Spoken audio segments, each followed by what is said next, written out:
I'm Duff, and some of you may be familiar with this old face, but it might be new to some of you, so I've been asked to introduce myself a bit. I was licensed as an associate minister at St Mark's in 2001, but for the last 10 years or so I've largely been serving at the what is now the 8 o'clock and the 9:15 services.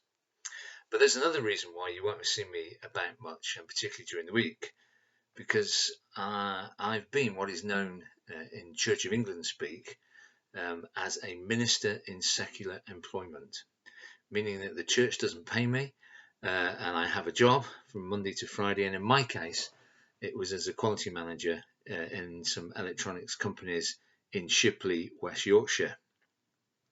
In May last year I was made redundant but joined a new company on a 0 hours contract. And in early February this year, I was told that from March, that's exactly what my contract will be, 0 hours. At that time, I felt prompted by one of Dan's sermons. You see, it does happen, Dan, to offer more time at St Mark's. So in early February, I joined the leadership team at St Mark's. I guess I thought this would be an extra few hours a week. Then things changed. And I'm the new boy now on a team that's working really hard to manage the practical, pastoral and spiritual care of what is, in my experience, a very large church. The building may be closed, but the work is more intense than ever as we try to make sure we can contact everybody and put people in touch with one another. There are lots of lists. We're beginning to plan for Holy Week and Easter to be a church with all ages, from the youngest to the eldest. And doing that without physically meeting is quite a challenge.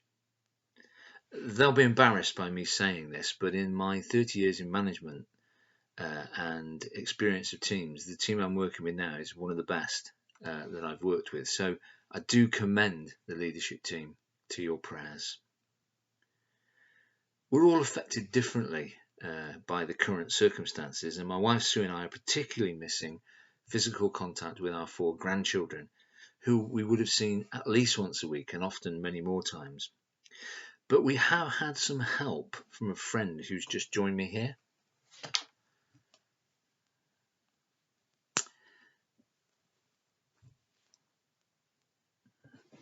Yeah, so through one of these wonderful video conferencing apps called Zoom, other apps are available, we now have Pooh at 2 meetings with our 2 daughters and our 4 grandchildren, where we get a chance to see what everybody's been doing.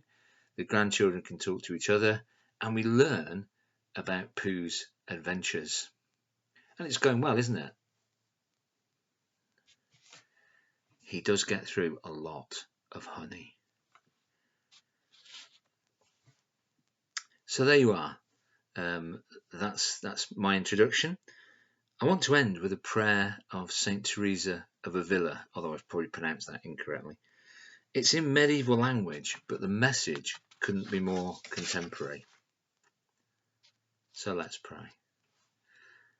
Let nothing disturb you. Let nothing frighten you. All things are passing. God never changes. Patient endurance obtains all things. Whoever has God lacks nothing. God alone suffices. Amen.